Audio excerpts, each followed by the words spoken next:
importance that we do everything in our power to support our small businesses all throughout the state of California that have been hampered and hammered by this pandemic. I am very proud in terms of the work that I was able to do before I got into politics to have developed and conceived a number of small businesses in this state. It's a point of deep pride, it's a point of deep privilege that we were able to grow one small business with one part-time employee, Pat Kelly, to a number of businesses, 23 businesses at peak, and employ at peak roughly 1,000 people throughout the state of California. I say that not to impress anybody, but to impress upon you my deep pride and deep passion for entrepreneurialism. I recognize that each and every small business is not just about dollars and cents. It's about dreams. It's about people coming together, families putting everything on the line for opportunity, for new beginnings. It's about the character of our neighborhoods.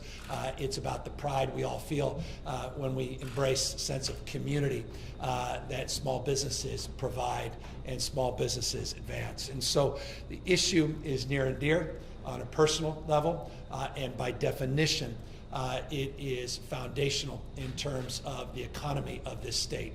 When you consider just shy of 1/2 of all of the businesses in the state of California, some 48.5%, find themselves employed in the category of small business. 7.1 million people employed in this state through a small business.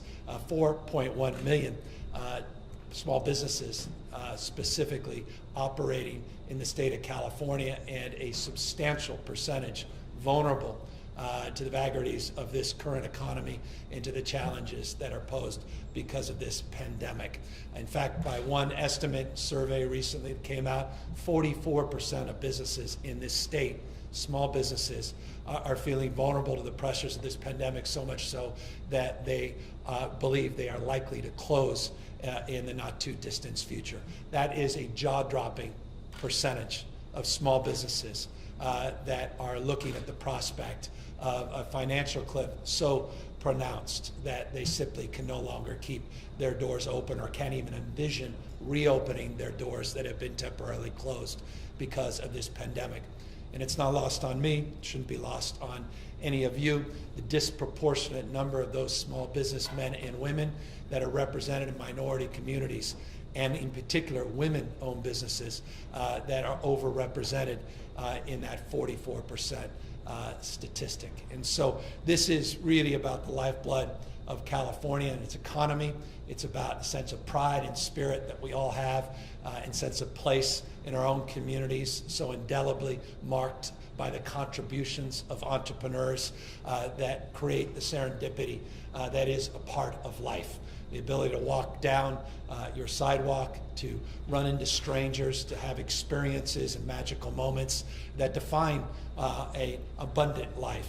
The ability to sit there in a coffee shop, maybe overhear some strangers walking in, get a sense of perspective in your own life, a sense of context and your relationship to your life to others.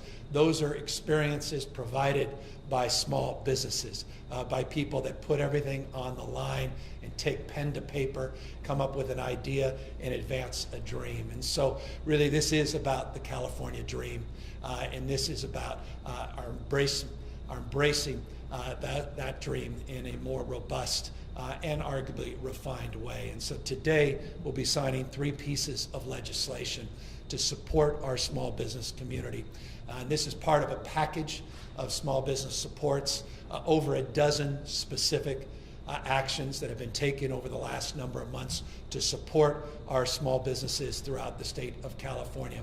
I'll talk in much more detail about a number of those actions, but I want to bring up one of the leaders, one of the great advocates in the state legislature for small businesses, someone who was a small businesswoman herself for roughly a quarter of a century, someone who understands the challenges and travails of small businesses all throughout the state of California, not just in her current capacity as a state senator in her own district, but someone who's had a broader capacity of understanding, representing the state in her former role and capacity capacity working in the executive branch under the previous administration, and that's Senator Caballero, who I'd love to come up and in particular highlight her advocacy on a bill to create a hiring tax credit in the state of California, one of the most significant tax credits in our state history that targets the needs of our small businesses in particular and addresses the direct impacts of COVID-19 in this pandemic in effort and in order to provide more supports for businesses to come back more robustly and hire more people and have a financial leg up in that process. So with that, let me just invite up the senator. She'll talk about her bill, broader package, and then I'll walk through some of the other bills that we're signing and some of the more specific reforms that we're also advancing in the state. Senator? Well, thank you to Governor Newsom. I just have to say that it has been an extreme pleasure for me to work with you and your staff as we've worked so hard this year to try to come up with solutions to a global pandemic.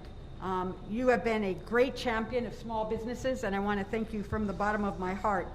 I represent the 12th Senate District, which is a rural agricultural district.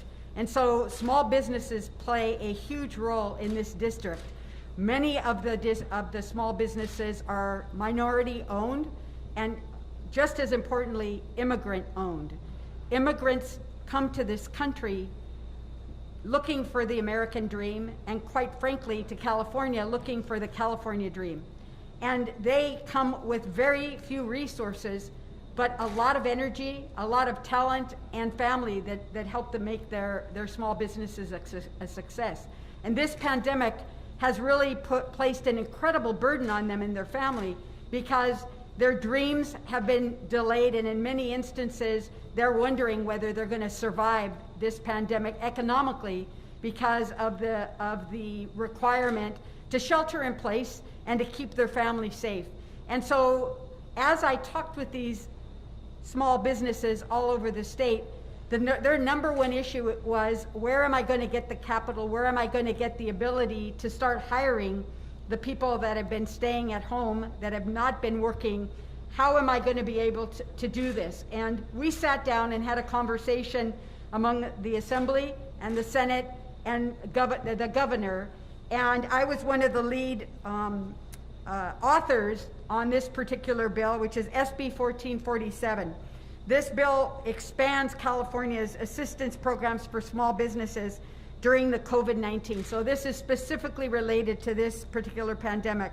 And it establishes a hiring tax credit for eligible small businesses that can be applied against their income tax liabilities, personal or corporate, depending on how they file, or sales and use tax liabilities. And the importance of this particular tax credit is that for every employee that you bring back during, after the shelter-in-place orders start to change, then you get a tax credit of up to $1,000 per employee, which will be a tremendous assistance for these small businesses, along with a variety of other assistance programs that the state has developed. It's going to be critically important for them to be able to access this resource, to be able to bring their resources together and to move forward. You know, this is a tough time, and we've asked everybody to make sacrifices, both personally and professionally in terms of the business community.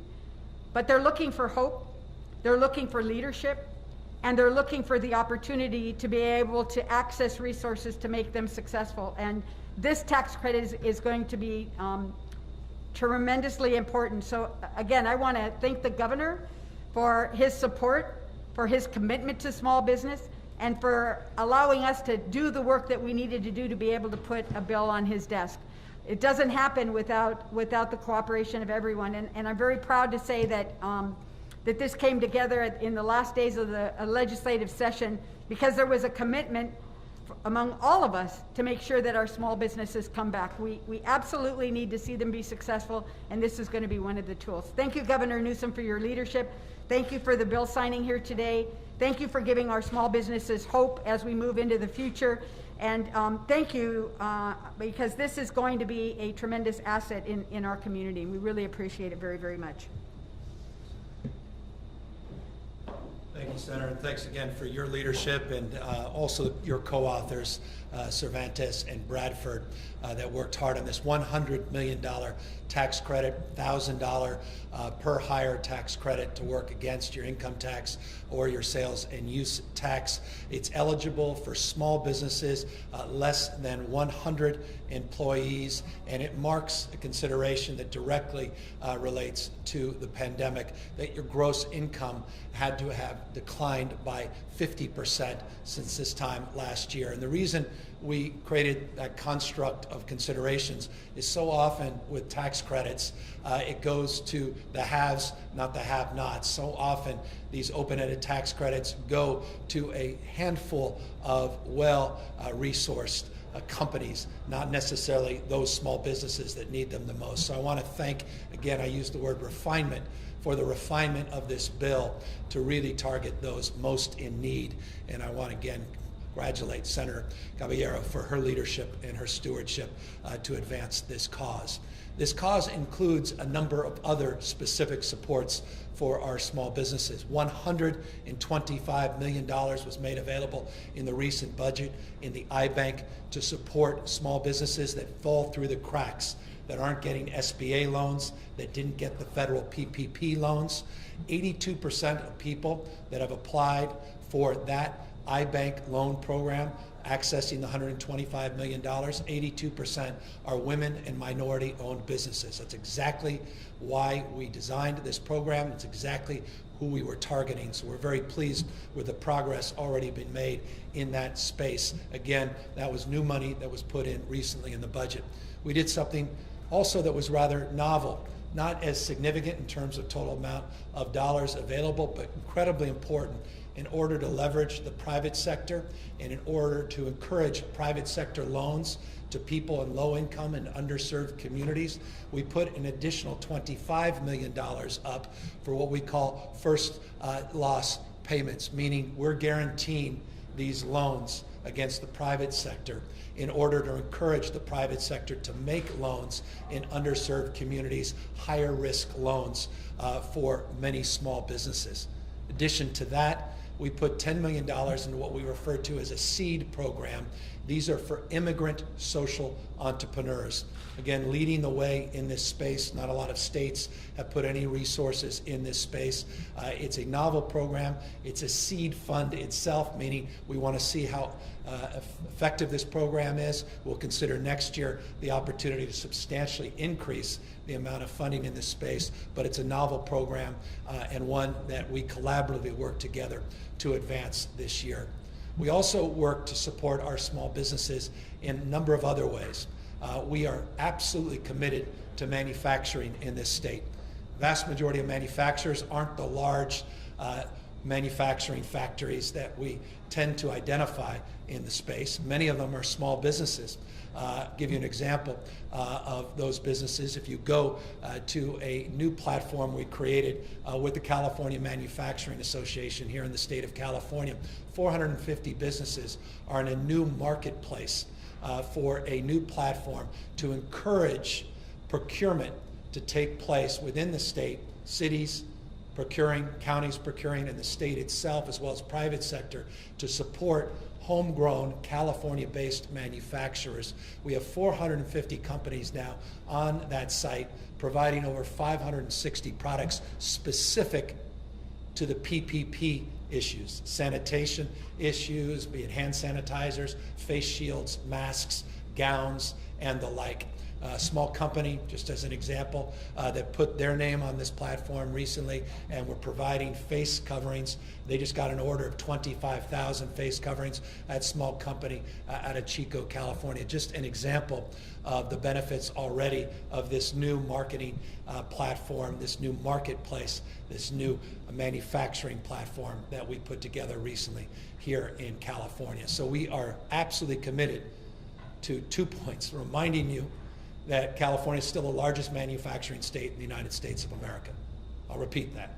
California is the largest manufacturing state in the country, and California's capacity to do better is absolutely limitless as long as we provide the right incentives. And we are committed as an administration, the legislature committed to the same cause of advancing more supports for manufacturing in this state. And by the way, just as a proof point of that, while we procured a lot of N95 masks from overseas at the peak of this pandemic to deal with the scarcity of supplies of N95 masks, through this same platform, we are able to secure tens of millions of masks. I gave you an example of 25,000 masks recently in a small company in Chico, but tens of millions that came from a larger company in Santa Clara that repurposed their manufacturing plant in order to provide N95 masks for the state of California. So again, that's a proposal that is well along the way of being advanced and implemented,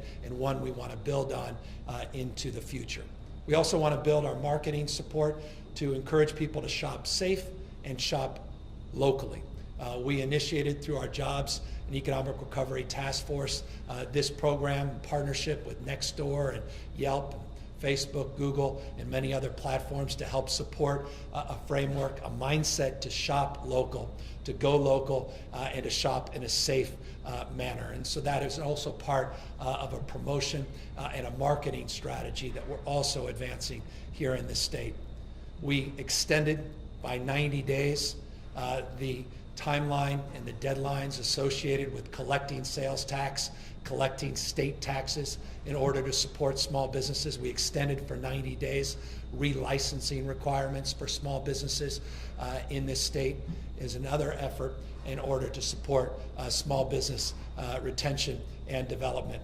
We also provided up to $50,000 loans interest-free for up to 1 year for small businesses that otherwise are required to collect sales tax and then send those collections to the state.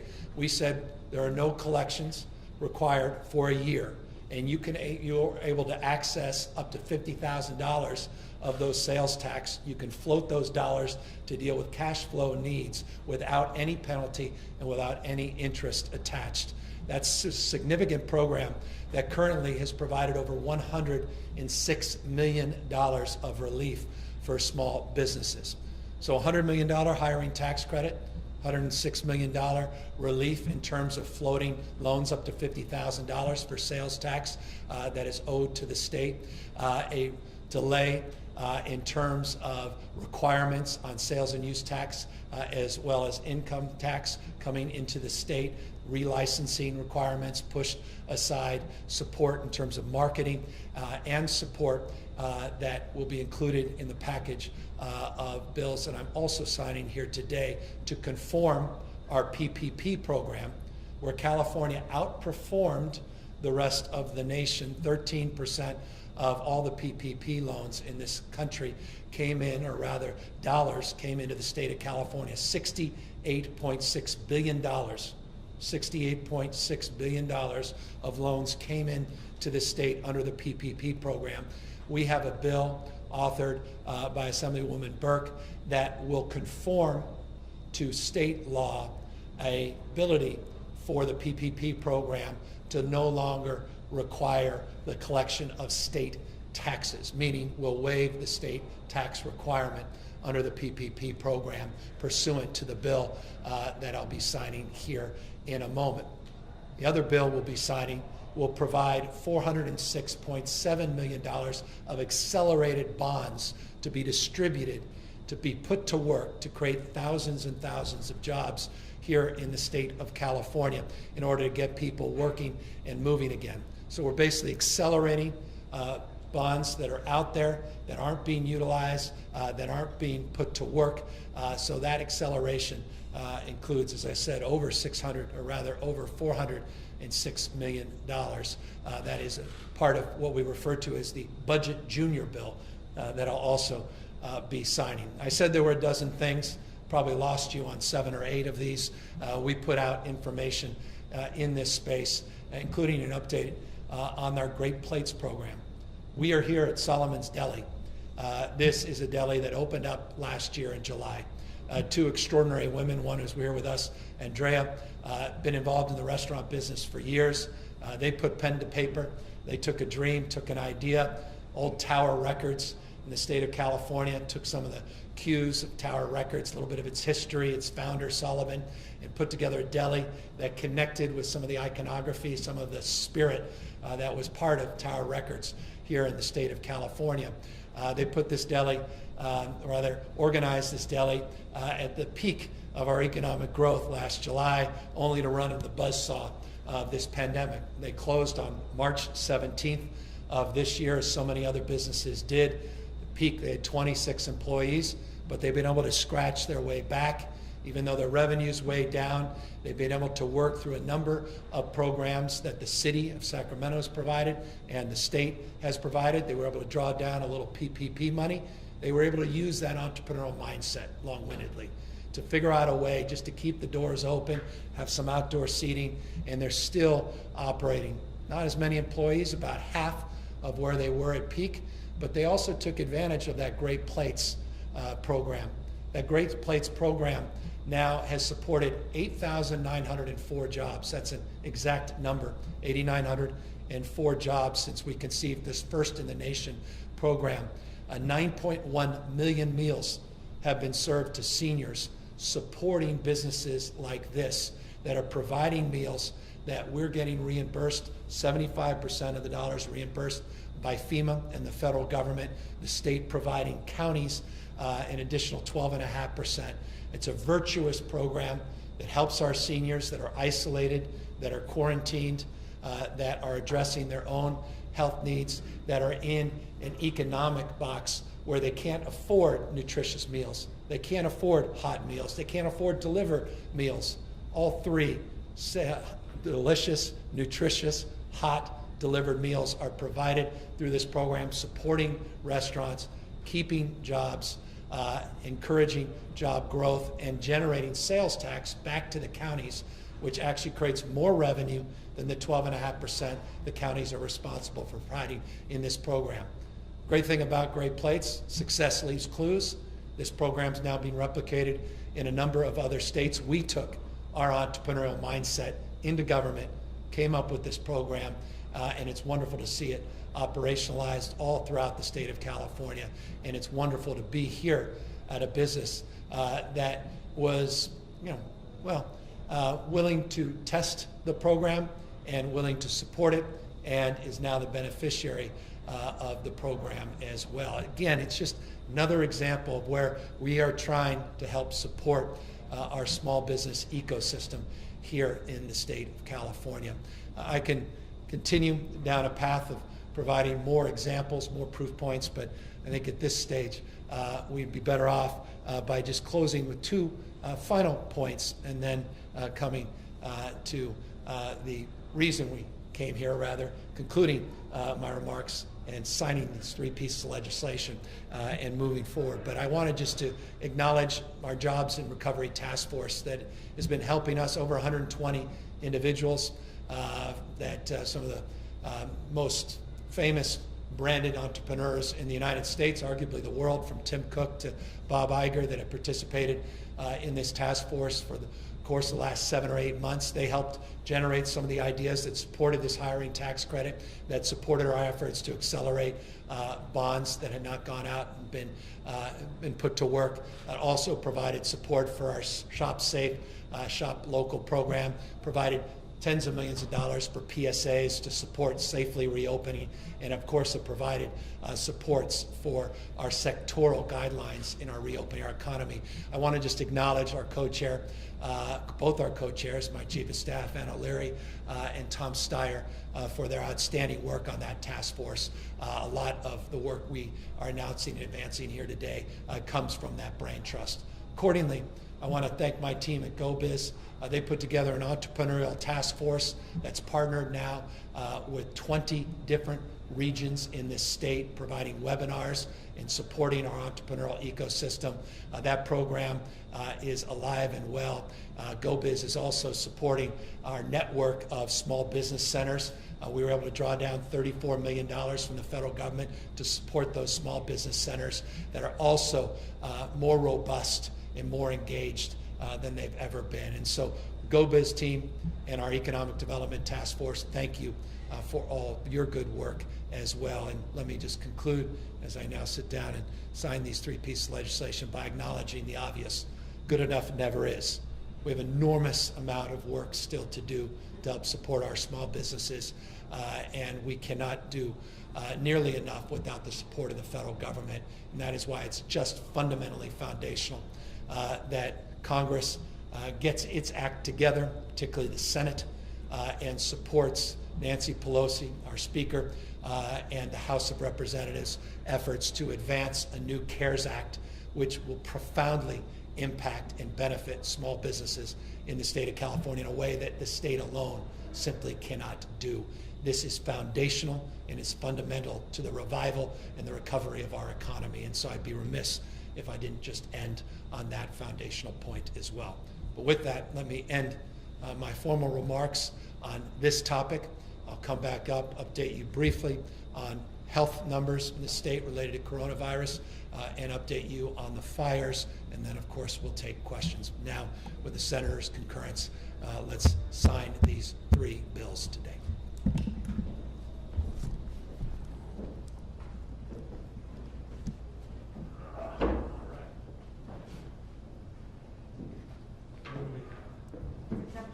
It's a tough job. It's a tough job. This is the easy part. You did all the hard work. I get the benefit of that. So let's see what we got.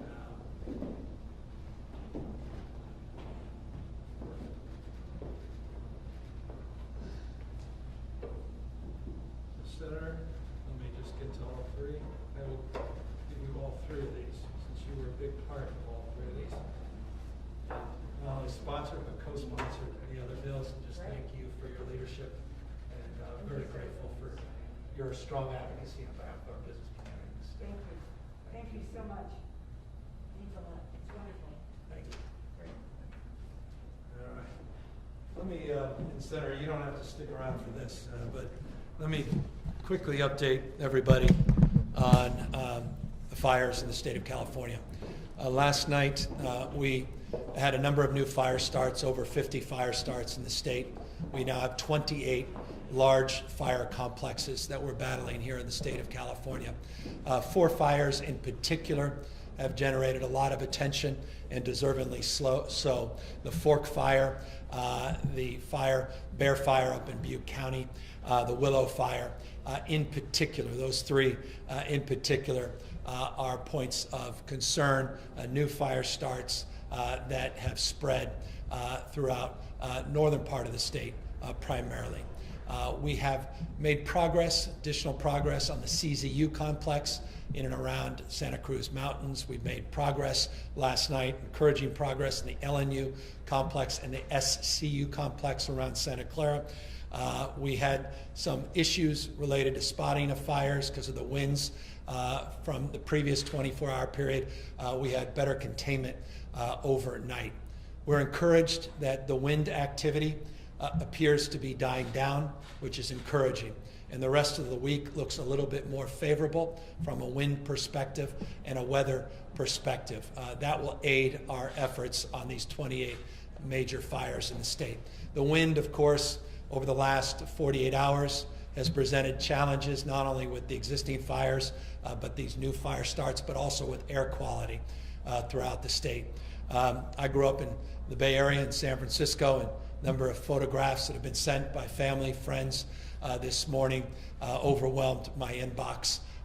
There is obvious concern around air quality, obvious concern that has been highlighted by not only those images, but the reality as this wind events have generated a lot more air quality problems, particularly as it relates to ash that has now created, well, in sort of an ash dust up that's obviously impacted the air quality in and around not only the Bay Area, but other parts of this state. We continue to get out-of-state resources and support, though we have wildfires in the Pacific North that we are struggling with as well, or states like Washington and Oregon are struggling with. So the mutual aid system's a little stretched up there, but the mutual aid system coming in from other states is presenting a kind of support you would expect of the conditions that we're currently facing. We want to, again, just thank all our first responders, firefighters, some 14,000 strong that are working on these 28 major fires throughout the state of California. And just want folks to know that last night we received 2 additional FMAGs. These are the Fire Management Assistance Grants. 2 additional FMAGs were approved by the White House. I want to thank the White House for that support and the timeliness of that support. And we have the prospect of 2 additional declarations of emergency for 2 different counties. That information will be forthcoming as we assess the efficacy of doing so later this afternoon. So we continue to lean in, making progress on major complexes that have been highlighted over the course of the last few weeks, continuing to focus on that Creek Fire, the SQF fire, but Tulare County, and obviously the Willow Fire, and now these new fires coming in around Orville, coming through Butte County, this Bear Fire in particular. I want to just extend again my absolute appreciation for all the mutual aid that's coming from within the state, not just out of the state. You see fire engines from all jurisdictions all throughout different parts of this state, just testament to the incredible collaborative spirit that defines this moment and defines the state of California's response to these wildfires. As it relates to response to another challenge in the state, and issues related to COVID-19, the total number of new positive cases we're reporting today is 1,616. Our positivity rate over a 7-day period has dropped to 3.6%. Our positivity rate over a 14-day period has dropped to 4%. So that's encouraging news. 3.6% positivity rate over a 7-day period, 4% over a 14-day period. Our tests continue we continue to struggle to get back to where we were in total number of tests coming in the state, primarily due to the wildfires. That continues to be an issue, and we're aggressively trying to work around some of those issues. But nonetheless, we're averaging still over 110,000 tests on a daily basis. We tragically lost 83 lives in the latest reporting period. That averages out over a 14-day period about 107 lives lost, reinforcing how deadly this disease continues to be and how seriously we must take the transmission and our concerns around large-scale events and the transmission of this virus. So some progress as it relates to COVID-19 continues. Hospitalizations beginning to flatten a little bit. Declines continue in the ICUs. We're monitoring that, as well as monitoring the progress of many different counties in the state that are moving from that purple status into the red status, some from red status into the orange, and some orange status into the yellow status. So that's an update on the wildfires, update on COVID, and again, we're here to update you on the 3 bills we signed and our absolute resolve and commitment to help our small businesses all up and down the state. And with that, happy to take any questions.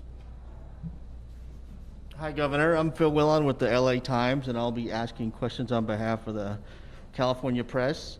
You've mentioned recently that your administration may add a new metric on testing diversity for counties to reopen that would target resources and efforts to prevent and fight COVID in communities with the highest risk. But there's scant details about what you mean by these new metrics. Can you explain that a little more? And should counties be worried that you might inject some of your liberal policies into the pandemic response? Well, it's an interesting question.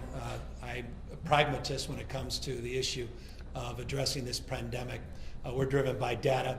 We're driven by science, not ideology. And as it relates to the issue of equity, that's a foundational principle that I believe should be universally embraced, not just here in the state of California, but around this nation, and for that matter, around the rest of the globe.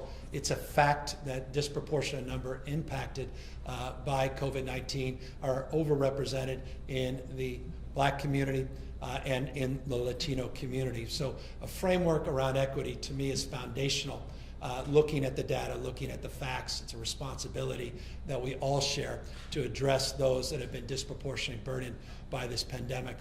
The metrics that we put out as it relates to equity, primarily on the issue of testing. Those that are under testing and are not doing kind of robust testing and are not testing in diverse communities. It's a metric to which we consider. Some are over testing compared to others, meaning some are committing to deeply testing their diverse communities, deeply reaching out to underserved communities, and providing an abundance of testing compared to other counties. So that's a factor that's considered as well in relationship to the positivity rate and the case count. So it's a simple metric, but primarily that metric is considered in respect or in relationship to the issue of how the testing is being conducted and how robust and how inclusive the testing protocols are. Adam Beam of the Associated Press asked that last week he said California accounted for more than half of all PUA unemployment claims nationally. A former EDD director called that ridiculously high and said it could be a sign of fraud. How is the fraud investigation going at EDD, and when do you expect it to be completed? We've made a lot of public comments about our efforts in that space. We clearly identified this as a concern.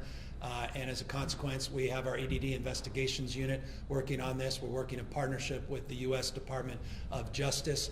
We have new protocols in terms of eligibility that we put into place. We have new technology that we are also ID.com, which we're advancing. A new protocol that will be in place by the end of September.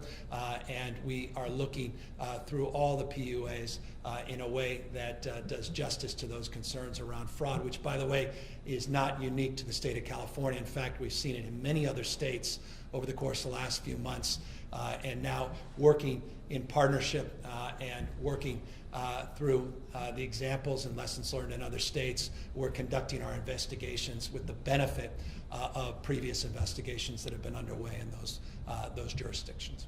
To stick on EDD for a little longer, I know you have a strike force in place to look at payment of claims, but there are still hundreds of thousands of Californians who have not received payments. What would you say to these people who may see your response to this as a failure, something that's been unfixed for months and months? Yeah, we are committed. We've done more than any other state in terms of total number of claims. We're trying to work aggressively through that backfill. We have a strike team, 5 new people that we pulled in, thousands, quite literally thousands of people that we've trained from other agencies, other departments to come in and help support our efforts at the department. We have been very vocal, very transparent for many, many months, updating the public, updating the extent possible the millions and millions of people that are trying to access this system. I'll say what I've said in the past.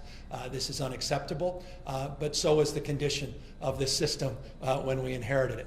I don't look at that as an excuse, but I can assure you this, having talked to almost every governor in this country, they are experiencing similar challenges with their systems that were not designed for the kind of level of activity this pandemic has advanced. And so we're committed to not only addressing the short-term issues and addressing the speed, at the same time verifying so we can address fraud on the one hand, which means go slow and be accountable, at the same time move expeditiously. And so it's that push and pull that we have to balance in terms of advancing these efforts. But my commitment is to no longer balance on the pin of an inadequate database and inadequate IT system, and that is to commit to the medium and long term to completely overhaul and refine the EDD system, which by definition is inadequate to any future pandemic. So that is happening concurrently as we try to patch this system together, and we are committed to advancing in partnership with the legislature these long-term reforms. Now, that's not the only system that's had trouble in California. The Cal-Ready system and its problems weren't really a big surprise for anyone who's familiar with how that works. Did Dr. Sonia Angel take the fall for that because your administration got a black eye over the failures there? The answer is no, and we have substantially addressed those concerns. We built a parallel program, an IT system specific for COVID. That was actually done under our stated timeline. We were able to accomplish that, now put that system into place, but the answer is no to the question. Alexei Kosov at the San Francisco Chronicle has a question about the new book that came out by Bob Woodward and about President Trump downplaying the virus. If the president had been more forthright with the public, would Californians' lives have been saved and the economy have taken less of a hit? I am not able to answer that question. I don't know anything about the details of the book. I've been focused primarily, particularly today, around the issue of the pandemic, the fires, and obviously our support of small businesses. When I have a chance to read the book or references from the book that the question is referring to, I'll be able to respond. I mean, we'll set the book aside. I mean, if Trump had been more forthright with the public about the severity of the coronavirus pandemic, do you think as many people would have died in California, and do you think the economy here would have taken such a major hit? Yeah, it's a different question, and to the extent that I'm here to adjudicate as a pundit my feelings about how the president has responded to this, it's difficult to do because I think the context of your question is in relationship to the book and whatever may have come forward from the book. So I don't want to answer that question out of context. The relationship we've had with the Trump administration in terms of the supports we've received, the requests that we have made of the administration, those requests have not been denied. Those requests have actually been supported on a consistent basis. I've not been shy about stating that. Again, I'm not here to play partisan, I'm here to call balls and strikes, and I've done that fairly consistently throughout. And so in terms of the relationship that we've had with the White House in terms of getting the supports, the specific requests that we have made in getting that support, we've been very abundant in terms of expressing where those supports have come in and expressed some concern where they haven't. But vast majority have been requested. The vast majority have been received. Marissa Lagos at KQED and Nicole Nixon at Capital Public Radio wanted to know if you've learned any more about the Capital Christian event this past weekend, if you've been briefed by the CHP about what happened, and if you can tell us what you learned. Yeah, so what I've requested of the CHP is to put together different protocols. And so what we're requesting is the CHP and the Department of Public Health to put different protocols into place, obviously highlighted by concerns of this large event where no social distancing was practiced, where physical distancing was not practiced, where the safety protocols, wearing a simple mask, were not advanced. The vast majority of people that participated in this rally, this event, there was singing. There's real concern about the spread of this virus, not just for those that were at the event, for people that innocently were not at the event, because people that may have been exposed from the event coming back into a community, coming back into a household, and potentially putting other people at risk. Now, that respectfully is not acceptable, and so I've requested specifically of the California Highway Patrol to partner with the Department of Public Health and put new permitting protocols in place. That will be forthcoming, but it has to be based on constitutional rights, constitutional protections, at the same time public health and public safety. It's not just for religious events. This would include events more broadly permitted by the California Highway Patrol, protests, and other public events. Cheryl Miller at the National Law Journal wants to know when you're going to appoint a new California Supreme Court justice. Now retired Justice Ming Chen announced his retirement in January, and 8 months later the Supreme Court is now having to rely on pro tem justices from the Courts of Appeal to do its work. Yeah, very shortly we'll be announcing the Supreme Court pick. There's been a couple questions about any potential special sessions, whether on wildfires to address long-term planning and short-term aid necessary, and also COVID response. Is that something that's... It's not currently under consideration. We are advancing our efforts to suppress the transmission of this virus. The state of California has seen 7-day positivity rate drop below 4% to 3.6%. We put out new tiered protocols, new color-colored protocols as it relates to the reopening of the economy. We did so in partnership with local health officers, in partnership with industry, sector by sector.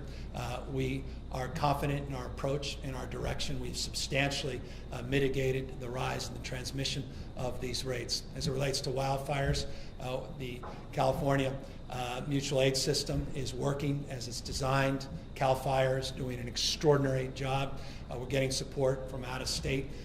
We're very blessed to have had the support of previous legislatures as well as this current legislature to advance an historic amount of funding to effort and aid our efforts to prevent as well as mitigate the spread of these fires. What we're experiencing this year is simply without precedent, and no legislative session could address the 14,000 lightning strikes that we experienced over the last few weeks.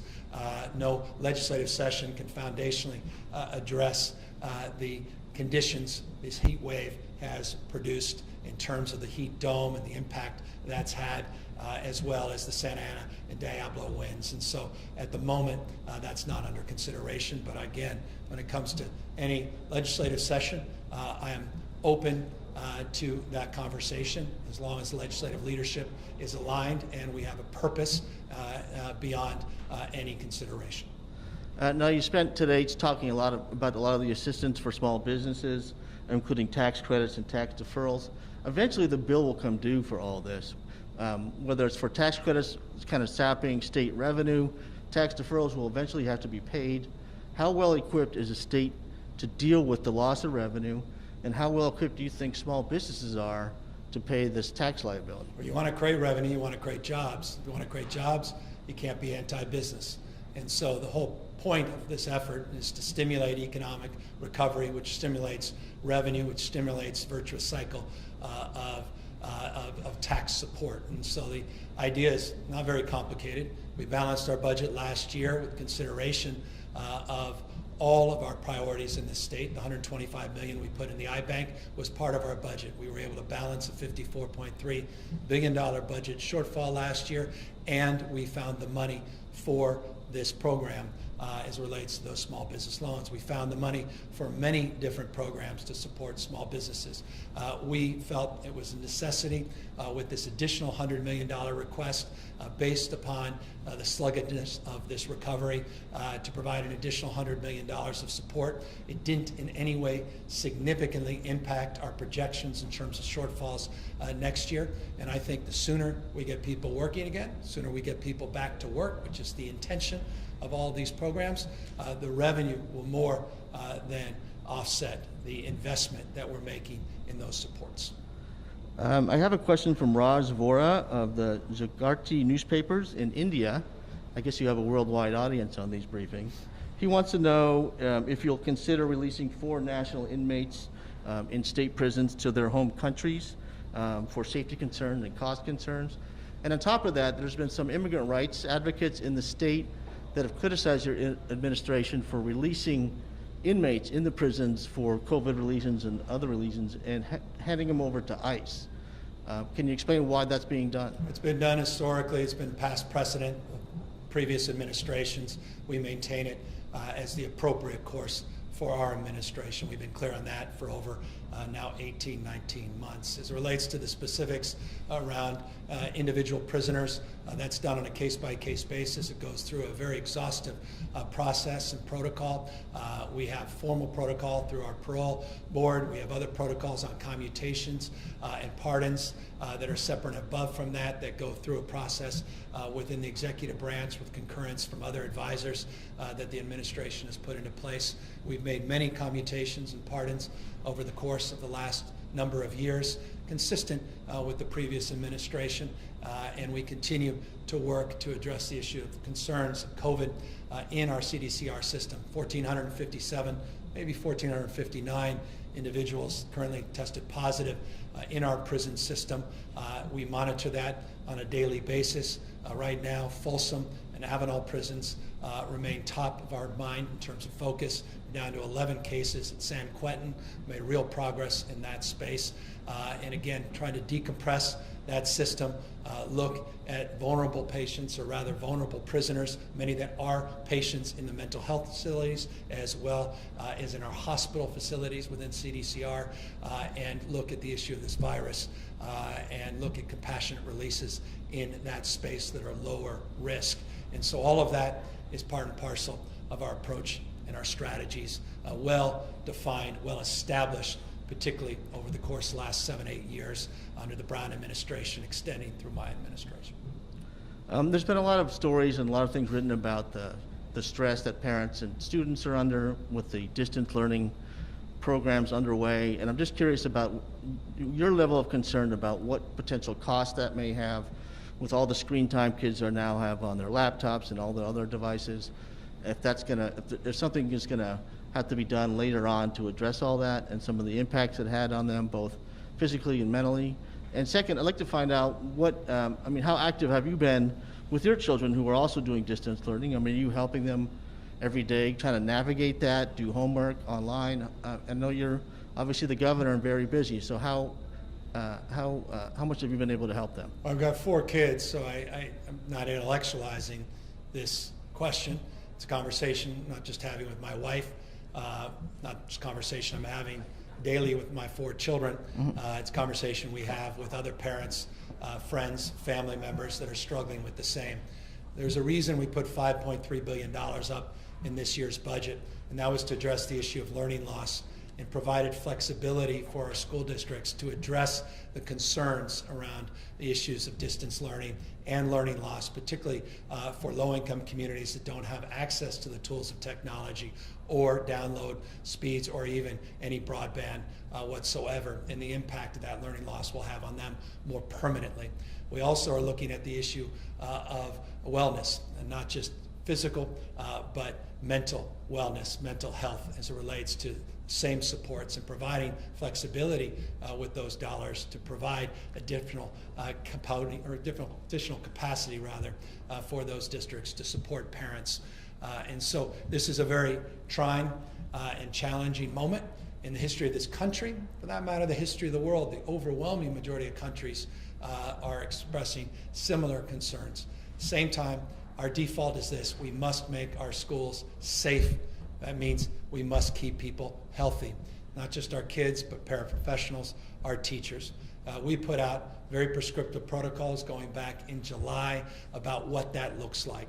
Worked in partnership with CDE, worked in partnership with the Superintendent of Public Instruction, worked in partnership with 1,000+ districts in this state to get their feedback and advice and counsel. We want to get kids back in school for the social-emotional part of learning experience, but we need to do so in a safe manner. The good news is, as the positivity rates continue to decline, the likelihood that we are closer to reopening our schools in a safe manner, because the background infection rates are beginning to stabilize, presents itself. And so we hope this is a temporary frame, and it should be, because we want our kids back in school to address the issues related to the question and address the issue of anxiety that I face as a parent and that other parents face every single day as it relates to particularly our younger kids that have a very difficult time on these learning devices. I have a daughter in particular, lasts only a few minutes every morning before she gets up and runs away from that screen, only to spend the next 20-30 minutes to coax her back in front of that screen. Older kids are faring a little bit better than the younger kids, and so that's an experience I imagine replicated by millions of parents across the board. Certainly the case in my household, and it's the case in households all across this nation, not just the state. And so the most important thing we can do is mitigate the spread of this virus, continue to take seriously these non-pharmaceutical interventions around wearing face coverings, and to try to avoid these large mixing events, which are just simply irresponsible, where people are not following the rules, that request a permit but don't abide by the commitments they make, and put other people's lives at risk, and increase the likelihood that not only do we see a spread of the virus, but a delay in getting people back to school, and a delay, if I may, in getting people back to work. There's simply nothing more important in this state and in this nation, if we care about getting our kids back in school and care about getting the economy moving again, than addressing the spread of this virus.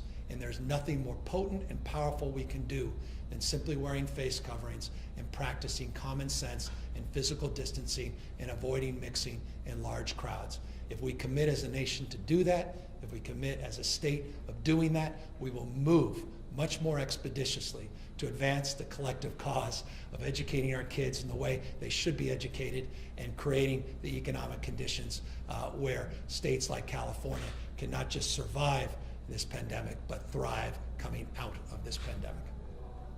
In November, California voters will decide whether to restore affirmative action in California.